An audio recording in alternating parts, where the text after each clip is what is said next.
Welcome back to another Retirement Defense download. You know, Social Security is one of those things that seems simple. You've paid into it for years and years and years. You get close to retirement and it's going to be an income benefit for you. The problem is Social Security is extremely complex.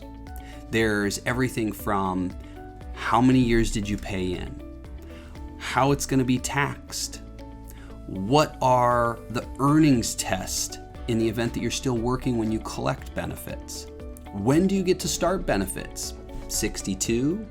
Do you wait until 70? What happens if you're a widow? What if you are a spouse and you hadn't paid in enough and qualified for benefits yourself? How do you know how much you're going to collect? Can you collect off of your current spouse? What if you're an ex-spouse? Do you have the ability to collect off of that person's benefits? Maybe you're collecting a pension, and how does that impact you?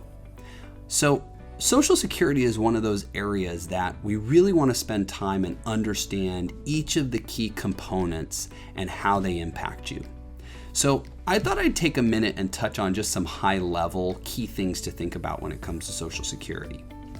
First and foremost is, how do you even qualify for benefits? Well, you qualify for benefits by paying a Social Security tax. It's something that's been withheld from your paycheck. You've been paying it if you're self-employed over the years.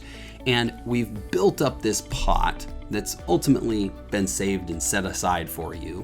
And in the future, you're going to collect from that. But you have to make sure that you've paid enough in to even get benefits.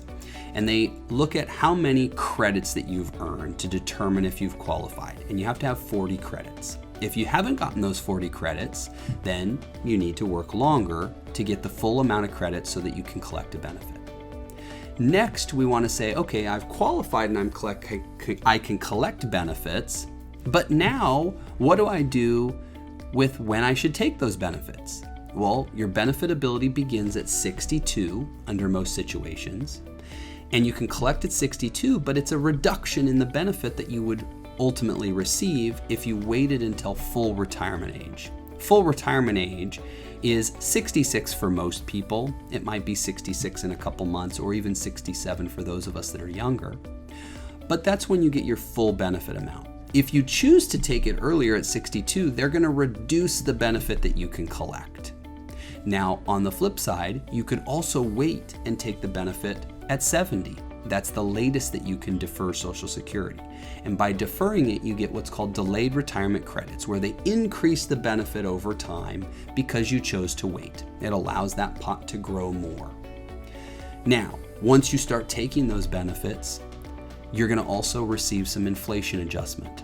So historically, Social Security has paid inflation almost all years. There's a couple years in there that they haven't, but they'll give you a little bit of a boost every year once you start collecting your benefit. And then beyond that, when you pass away, that benefit goes away. It's not like a pension where you can choose to have it continue to a spouse, or you can choose to have it go to some other person in your family. You don't have those choices. So how long you're going to live is also a factor of when you should take that benefit. If you're not very healthy, you might want to consider taking it earlier. If you're really healthy and you've got good longevity in your family, you might want to consider waiting and taking it later in life. So all of these are just kind of some basic ideas to consider when it comes to Social Security, and understanding that there's a lot of factors that go into Social Security. Make sure to check us out. Again, I'm going to go into detail about each of the key components within Social Security and how it could impact you when you're planning. So make sure that you talk with a financial advisor about Social Security, because it's not just as simple as, I'm 62, I want to start my benefit, or hey, you know what, I'm going to wait until 70 to start my benefit, because there's so many other components that go into deciding if it makes sense for you. Thanks for joining us.